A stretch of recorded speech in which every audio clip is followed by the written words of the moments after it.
Good morning, or good whatever time it is, wherever you are. Here now, it is Thursday morning. And if you're watching this on replay, feel free to jump ahead to about 3.5 minutes in.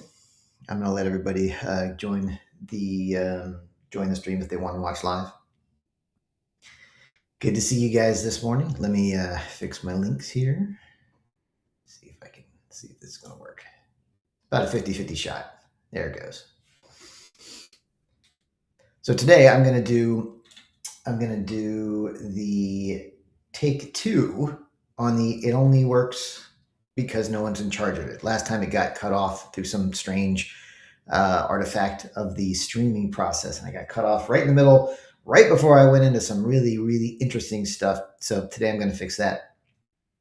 And so I'm going to actually explain it a little better. I had a chance to review it, and so it's going to be better this time. So let me go fix my link.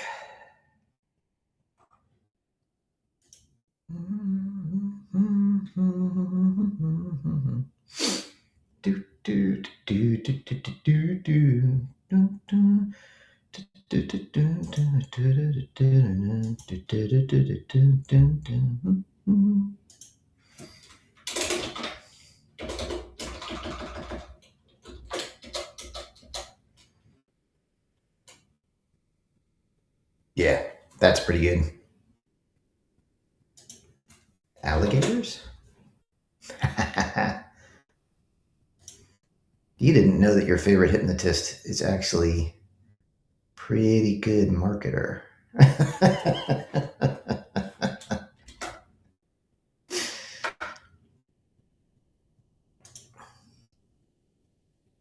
But it's true. It's true. I've been told by professional marketers that I'm a good copywriter. But that's okay. I'd rather talk to you directly. That's what I enjoy doing. I enjoy talking to you. You know, I mean, yeah, good morning, Chad. See, Chad goes on the comments and chat section. And so now we can have a conversation, which is, I love that. I love that. I like talking to people directly. So if you want to go onto a platform like YouTube or Locals or Rumble that can allow you to do comments, that's great, because then I get feedback and we can roll with it a little better. Otherwise, sometimes it feels like I'm just talking to the screen and I'm looking at myself on the screen, right? I'm looking at my what my video shows you, and that's helpful to me. But I like talking to you. You guys are awesome. Yeah. You know what? Let me fix my blanket here. 1 second. You know what blanket this is, right? It's my Feel Good Fridays blanket. It's very soft. And I use that on Feel Good Fridays. I know some of you have watched this before, but this one's going to be good. It's going to be real good. All right, well, let's get started. Good morning, everyone, and welcome to Daily Upgrade with Jason Andrews. My name is Jason Andrews, and I am a hypnotist, which is really cool because I know how to change things on the inside to make things better. And today I want to talk about how the system only works because no one's in charge of it. And it's a paradoxical idea at first, but then you'll understand why it makes sense and what this means for our future and for you. And while I'm talking about this, I'm actually going to be doing some work under the hood to change things on the inside for you. Right? So your mind is going to shift in positive ways based on the way I'm communicating this. It's difficult to get people to understand how powerful this is, but if you watch my live streams a lot, you'll start to just notice different things. It's like, okay, well, that's better. I did that differently. Was that because I watched that live stream with Jason? Might be. So, first thing we're going to do is center ourselves, which means we take a big deep breath in, hold it for a moment to generate a little bit of tension, and then just let everything go. Everything. Ready? Breathe in. Hold it. And just let it all go. And then we're going to take all those places your mind has been up to this point today. We're just going to take them all and bring them all in right here. So you can focus in.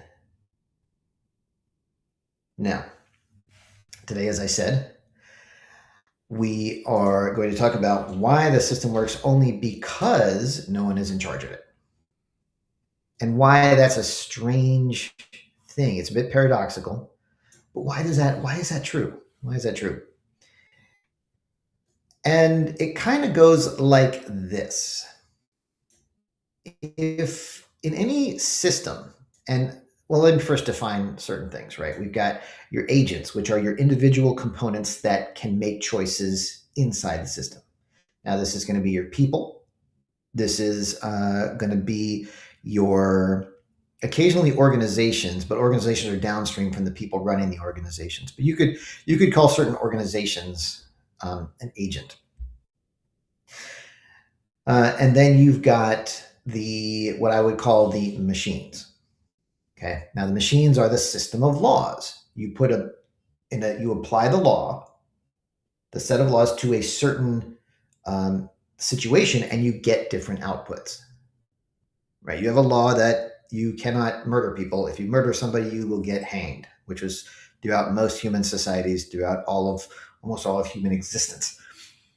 You apply that system, that machine, to the situation people. And over time, you get fewer and fewer murderers. Okay, so that's like a machine inside the system. You have your agents and your machines. And it all works together to be part of the system. And there's another component, which is essentially the universe or the domain space. And what I mean by that is, if you watched my live stream on Conway's Game of Life, right? It's a 2x2 flat grid of cells. That's the domain. Now, our domain is the universe, right? The laws of physics. Okay, the baseline reality that we're working with. So all of these combine to make up a system. So you might think, okay, well, what we need is organization, because I'll explain it this way. You've got chaos, which is all random stuff that nothing's in control, like sort of like in wartime or in times of global catastrophes like meteors or there was just times of chaos where everything gets disrupted and there's just very little order. And then you have situations where it's on the other side, very little chaos. Everything's defined. Everything's settled and locked in, and it's very, very predictable. Both of those are not good. And I'll tell you why.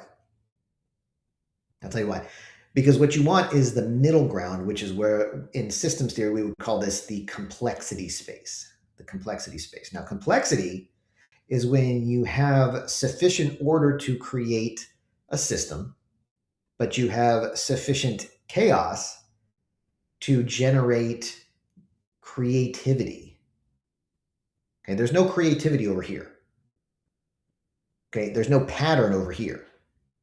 Over here is the magic space where creativity and predictability work together to create an interesting thing. Now, the world swings between these different times. Okay, World War II, post World War II. Okay, the 50s, the 60s and 70s, the 80s. Right, the 90s were in here, and the 2010s were over here again, with all the wokeness and chaos that it goes back and forth. But at a geopolitical level, it's been here for a very long time. It's been here for all of our lifetimes. But that's shifting. Now, why does this matter? Well, for example, let's take a place called like China, where it's very, very tightly controlled. Okay. It's centralized command. This is how it happens. This is what we do. This is how it works. This is what's going to happen. Okay, well, then everybody has to do things that way. And the individual agents, the variation of possible actions by the individual agents within the system shrinks.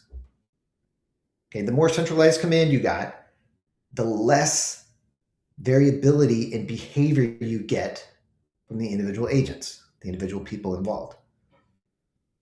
Right, and that just makes sense, right? If somebody's telling you if one person is telling millions and millions of people what to do and they have to do it, they don't get that choice. That's communism. That's authoritarianism. And then in an anarchic system, no one's telling anybody what to do, and they can't generate enough patterns and stability to get any momentum going. I think you get the idea. But here is where the magic is. This is okay, there's a system, but I can do creative things within that system. This is where you get to explore the range space. The domain is where you're starting from. The range is what outcomes you can get. So if you're in this zone, all the individual agents can find all the potential outcomes, all the potential behaviors that are possible. It's a very creative, exploratory space, and they're going to find ways to make things better because of their own agency. They want to do things better for themselves. That's capitalism. That's capitalism. Okay. Why is this better than this in a government system? Precisely that reason. The agents in this system, in this range, they explore all the possibilities. This is all limited. Okay. So what does this matter for us? Well, this has competition in it. This has competition in it, but not so much that it destroys it. This has so much competition in it that everything gets destroyed. This has only a tiny bit of competition, and it's vertical competition. It's the person up here fighting against the people below that they're trying to dominate. This is a much more collaborative space. Competition breeds excellence, right? It's the whole fundamental driving force behind evolution by natural selection. It's the whole driving force behind any type of improvement. You compete between this and this, or you compete between what I'm doing now and what I want to be doing to make it better, right? There's this comparison and competition, and it makes things better. So now I want to talk about alligators. Why alligators? Okay. It's because this system is deterministic. This system is chaotic. This system is alchemical or transmutational. This system takes bad things and turns them into good things. This is magical, and so few people understand this. Okay, in this system, people are selfish and they want to dominate others. In this system, people are selfish and they want to dominate others. In this system, people are selfish and dominate others. However, in this system, because of the freedom, the appropriate amount of freedom, the way to do things that are advantageous to yourself are to create something valuable and trade it.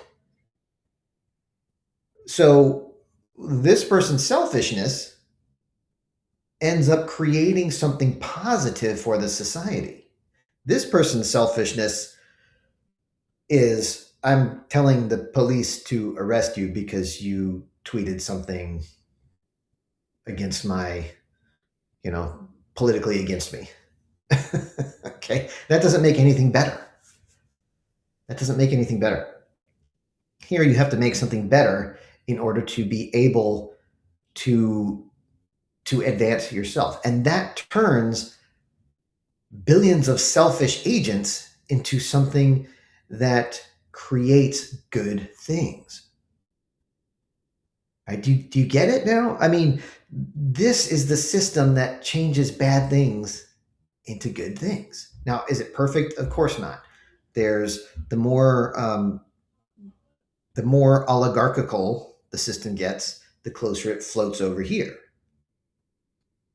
right? The more lawless it gets, the more it floats over here. But the idea is to get into that sweet spot where the selfishness of the individual agents creates positive things for everybody. Think about how rich the world is now. At one point in human existence, money didn't exist. Doesn't that blow your mind? At some point in human existence, money didn't exist. It didn't even exist, and somebody created it. And now we've got enormous amounts of money in the world. It's creative. It creates wealth, and it turns it into good things. So now I want to talk about alligators. Alligators are a really interesting species, alligators and crocodiles, because they have been around for hundreds and hundreds of millions of years, since the dinosaurs, if I remember correctly, and essentially unchanged, except maybe for size. It's this almost like perfect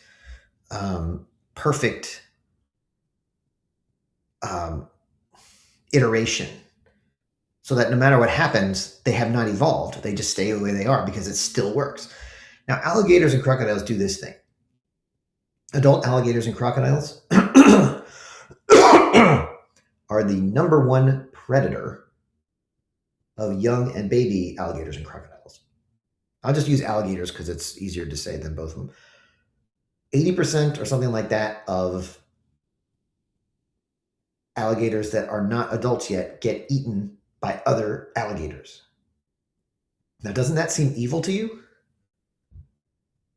Doesn't that seem like abhorrent or bad somehow?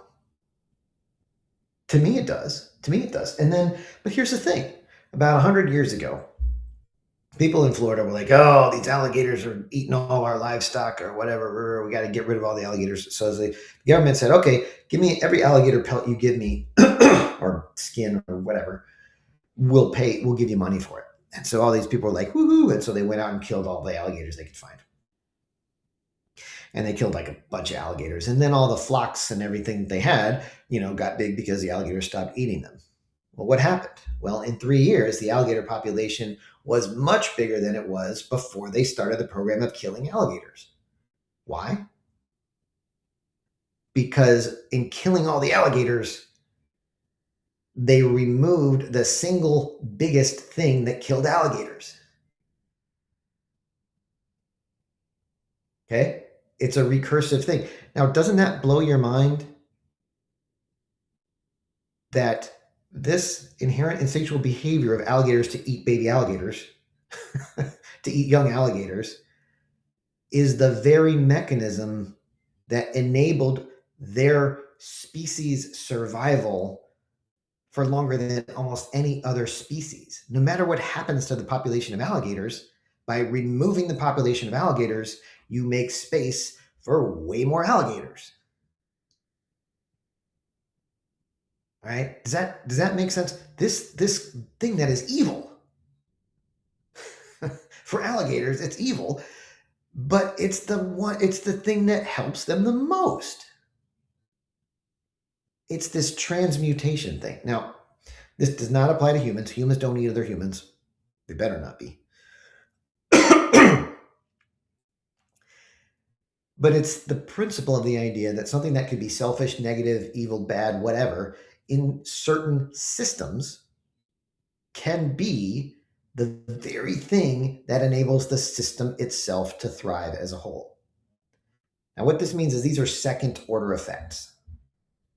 Okay? The direct effect, fewer alligators. The second order effect, way more alligators. And this is the key here. This manages second, third, fourth order effects exceptionally well because all of the agents involved can adapt to the situation because they have that freedom of behavior. Now, here, they do not have the freedom of behavior, so they cannot adapt to second and higher order effects. Now, the people at the top over here will say, okay, we have to do it this way. Great, that fixed this big problem. Okay, but it introduced another problem at the second or third order. from the second or third order effects. And then this guy has to go, okay, we'll change that. Okay, so they change it, and something else changes. Something else goes wrong. And it's a game of whack-a-mole. You know, whack-a-mole is that mallet and the things pop up and you're supposed to hit it, and they just keep popping them up, and there's almost no way to get all of them. And here's the other thing. Up here, once this guy has enough power, he's like, okay, we're going to do it this way. And everybody, it creates some second order effect, and they say, hey, this is all messed up now. And this guy can either say, okay, well, we'll fix that. Or if he has enough power, he'll just say, tough. And that's what we're seeing in China. Some of these second order effects are getting really bad because the Central Committee is not adaptive enough at the meta level, at the mega level. Global edicts about what has to happen. Okay, that's not fine-tuned enough to solve all the little problems. Now, in this situation, if you have a big change like in the Constitution or whatever, that's going to have a lot of effects. But every individual agent in the system has enough freedom to manage those secondary, third order effects. Way more adaptive. And if you ever read anything by the guy who founded Singapore and took it from this backwards, like little Asian port to this incredibly rich city, he talks about things like this. The American system, he really liked it because it was very adaptive. He says this works in Singapore because it's only like 2 million people in this tiny little space. He says it doesn't work for a country. It doesn't work for a nation. It doesn't work. So that's why this system will eventually fail, because someone's in charge of it. This system will fail because no one's in charge of it. I mean, absolutely no patterns. This system is in charge because this system works because you could say that no one's in charge of it, but you could also say everyone's in charge of it. And that distributed agency is what allows this to be adaptive and constructive and transmutational for its entire duration. And you notice as this system goes too far this way or too far that way, it starts to fail. It starts to break up. It's only when it's in that sweet spot, that good range, that it really, really works. Now, why does this matter for you? Because if you think you're over here and you have no agency, but you're actually over here, you're going to live in this system even though you're actually in this system. If you think everything is random and there's no pattern to everything, you're living in this system even though you're actually in this system. So what matters here is that you recognize that your agency in this system is the very thing that keeps it working. And yes, that agency can be self-interested. Now, I'm not going to say exploitative or predatory. That's not quite what I mean. But self-interested agency within this system is the thing that makes it work. It's the very thing that makes this system work. And when you think about it that way, then you think, okay, well, maybe at a personal level, it's not great, but at the second order and third order effect level, it's essential. So maybe it's okay if I'm self-interested. In fact, it may be necessary to be self-interested to a certain degree. And when you think about it that way, doesn't that change things? Because it's moral at the second and higher order effect level. It's required. And for some people, that just blows their minds. Now you have to manage it. Don't think, okay, well, now I can just go out and be the most selfish, jerk, predatory. No. Self-interested. Do things that are good for you, good for those you love, good for your side of things. And aim and intend for that to be good in a larger sense as well. Doesn't that feel different? It should feel different a little bit, at least a little bit, and maybe more than a little bit, because there is a balance there. Things that are good at the first order effect, immediate cause and effect level, might not be so good at the second and third order, and vice versa. Things that are bad at this level might be good at this level and that level. So it's a more holistic experience. A more holistic experience. So, yeah, Thanos. I'm going to talk. That's an interesting point. Did you guys know who Thanos is? He was the guy from the Avenger movies who wanted to randomly kill half of the whole world's population, so that there was no, so that would fix all the problems. It's an interesting point, but killing off half of the universe's population, that's kind of predatory. I don't know about that one. But the idea is, how many people watched those movies and thought, he's got a point. He's got a point. And so I'm not saying he's right. I don't think he was right. But I do think he was tapping into the very idea that second and higher order effects matter, and they matter a lot.